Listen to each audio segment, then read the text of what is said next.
on ne parle presque pas des élections américaines. Les candidats sont muets, en tout cas, ils n'ont pas de résonance médiatique.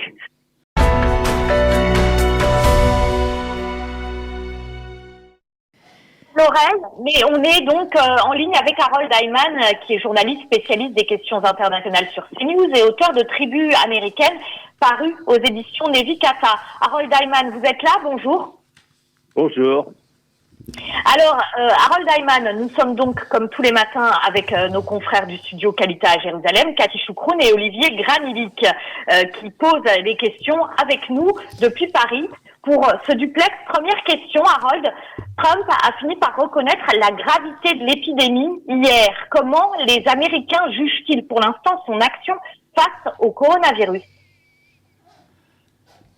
La réaction est un peu une surprise et aussi un soulagement.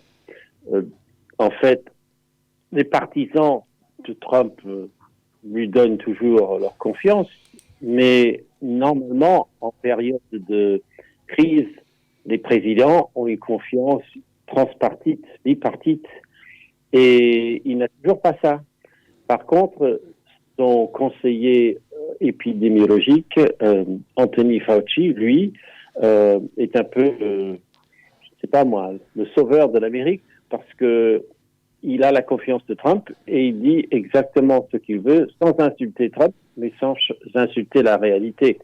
Donc, quand Trump a dit « Ah, j'aimerais bien voir les églises bondées dans les régions où il n'y a pas encore de coronavirus, comme si ça pouvait exister. Il voulait les voir bondées pour le dimanche de Pâques. Et Anthony Fauci, quelques jours après, a dit « Ah, il faut être flexible avec les dates. C'est une aspiration, c'est pas nécessairement vrai. » Il a dédouané le président qui, le lendemain, a dit « Ah, c'est bon pour le 30 avril, il faudra peut-être rester en confinement. » Et maintenant, il parle du 1er juin, que tout reviendra à la normale. Il cherche désespérément des dates proches, mais c'est intenable. C'est à la vue, et aussi au vu de tout le monde. Alors, on a vu les bateaux hôpitaux, un peu à l'instar des Israéliens, qui ont des hôtels hôpitaux arriver. On parle de plus de 1000 lits qui seront donc sur ces bateaux pour soigner les personnes malades du coronavirus. Est-ce que c'est une initiative qui va se développer encore ? Je ne sais pas. Ils ont envoyé un bateau. C'est juste pour décharger les hôpitaux de New York, en fait. On prend les patients qui ont d'autres pathologies, on les met sur ce navire hôpital, où on dit aussi porte-hélicoptère, bâtiment de projection et de commandement dans le temps, PPC. Les Américains en ont de très gros, mais la France, curieusement, en a aussi, c'est presque aussi beau. Et presque à la marge, parce que le nombre de patients qu'il faut prendre ne va pas soulager massivement le système new-yorkais des hôpitaux. Mais bon, c'est un geste, je crois que il fallait le faire, mais ce n'est pas en soi global et définitive. Tout comme les tentes qu'on a dans l'hôpital de campagne qu'on a dressé à Central Park. Il va falloir faire des vingtaines d'initiatives de ce type pour vraiment soulager. Alors Harold Iman, les Américains ont un rendez-vous important cette année. C'est une échéance électorale avec des élections, des primaires qui ont lieu. D'ailleurs, vous allez nous dire si les primaires continuent d'avoir lieu dans différents États des États-Unis. Quelles vont être les conséquences de cette crise sur les élections américaines ? On aimerait bien savoir parce que la plupart des primaires ont été reportées. On parle d'en faire des électroniques. Certains États dans le Sud ont dit on va le maintenir parce qu'ici on a très peu de coronavirus, mais bon, tant qu'ils le disent, ils en ont déjà. Donc, on va reporter, peut-être faire des primaires électroniques. Et là, dans l'instant T, on parle presque pas, on ne parle presque pas des élections américaines. Les candidats sont muets, en tout cas, ils n'ont pas de résonance médiatique. En ce qui concerne, par exemple, Sanders ou ou Joe Biden. Enfin, Sanders a quand même dit que la gestion de Trump était catastrophique de A à Z dans cette affaire et qu'il faudrait qu'il soit puni aux urnes. Mais c'est la seule chose que j'ai entendue qui soit arrivée au niveau de la radio publique nationale ou du New York Times ou de CNN. Enfin, on n'a pas Fox à Paris, sinon j'aurais essayé de suivre. Mais l'élection est entre parenthèses, voilà comment je le dirais. On choisit, oui, Eva. Il semble dire que les dépenses, pour l'instant, face à cette épidémie, n'ont finalement pas d'importance. Est-ce que cette épidémie de coronavirus aux États-Unis, c'est le premier foyer maintenant au monde avec plus de 160 000 cas, donc est-ce que cette épidémie peut changer profondément l'état d'esprit américain au niveau économique notamment? L'espèce de package de stimulation de 2000 milliards ne rencontre aucune animosité, résistance visible. On se rappelle qu'en 2008, le package pour relever l'économie après le crash était de 1000 milliards environ. Et là, il y a une frange conservatrice, un peu ultra-conservatrice, qui a dit non, il ne faut pas que l'État se mêle à ce point-là. On n'entend pas du tout cela maintenant. Je pense que l'ultra-droite est sous le choc, ne sait pas du tout où donner de la tête parce qu'il n'y a pas d'angle évident à tout cela. Donc, c'est grosso modo accepté. Et n'oublions pas que Donald Trump ne vient pas lui-même de la droite, je dirais l'ultra-droite américaine, qui maintenant est aux commandes à peu près au Parti républicain. Et donc, lui, l'idée de faire un déficit ne l'embête absolument pas. Si on se mettait à sa place, il dirait c'est pas mon argent. Donc, qu'est-ce que ça peut faire? Le gouvernement ne fait jamais faillite, on remboursera d'une façon ou d'une autre. Donc, lui-même avait déjà voulu engager 300 milliards de dépenses nouvelles, alors qu'il voulait assécher le marais, le marécage, Washington, et purifier, etc., amener une certaine orthodoxie. Et dans le temps, les républicains, c'était le parti de l'orthodoxie budgétaire. Hein, je ne remonte qu'à 5-6 ans. Hein.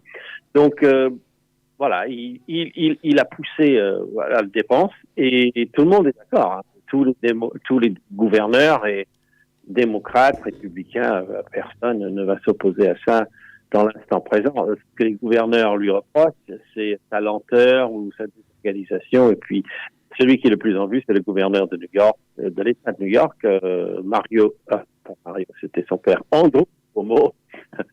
Son père était un gouverneur très célèbre aussi, Andrew Cuomo, qui dit c'est très bien ce que vous dites, mais je ne vois pas les effets. Je ne vois pas les effets. Et donc c'était au sujet des masques et des ventilateurs. Le président avait des pouvoirs coercitifs sur l'industrie. Il a attendu 10-12 jours avant de les utiliser vraiment. Et une fois qu'il a commencé à les utiliser, il s'en est vanté à droite et à gauche. Juste pour terminer, Harold, on voudrait savoir comment vivent le confinement, les New-Yorkais notamment. Est-ce que vraiment c'est respecté? Est-ce que, parce qu'ici il y a beaucoup de mesures économiques qui sont prises pour soutenir la population, en Israël en tout cas. Est-ce que c'est le cas au pays de l'ultra-libéralisme? Comment c'est vécu? Oui, alors avant de vous répondre, je dirais que les États-Unis ne sont pas le pays de l'ultralibéralisme. On voit l'État intervient assez massivement, les États locaux en tout cas, ou les États provinciaux, pour ainsi dire, pour l'État des États fédérés, mais à plusieurs niveaux, plusieurs tiroirs, c'est d'une grande complexité. Mais la réaction, en fait, c'était une espèce d'obéissance qui est essentiellement due à la peur de contracter la maladie. Donc, j'ai des contacts avec des gens qui ne sont pas dans Manhattan tellement, mais qui sont ailleurs dans l'État. Autant de New-Yorkais qui sont partis dans leur maison de campagne. Donc, toutes les maisons secondaires sont bondées tout le long de la vallée de l'Hudson. Et les gens baladent sur des lacs et des parcs, mais ils évitent d'aller dans la rue, ils évitent d'aller dans les magasins. Et ça, les magasins ont fermé. Donc ça ressemble à Paris, mais le métro continue de fonctionner. Il y a encore 1 million de gens qui le prennent tous les jours, là, à l'heure où je vous parle. Donc, ça ne peut pas être bon. Ah ben ça, c'est clair. Voilà comment ils le gèrent. En gros, c'est assez similaire à la manière parisienne, c'est-à-dire ils ont fait leur stock de panique dès qu'ils ont su qu'il y avait un confinement, puis ils ont compris qu'il y aurait quand même à manger, donc ça s'est amenuisé. Mais le premier instant, on a parlé de confinement, tous les étals étaient débarrassés de pâtes, de sucre, de farine. C'est sûr, mais en tout cas, les transports en commun fonctionnent encore. Et qui connaît le métro new-yorkais, bien, on a du souci à se faire pour les Américains, ça c'est clair, quoi. Oui, le métro, New York ne peut pas fonctionner sans métro. C'est la seule ville où même les riches circulent en métro aux États-Unis. Donc, parce qu'il y a trop, les embouteillages sont quasiment permanents.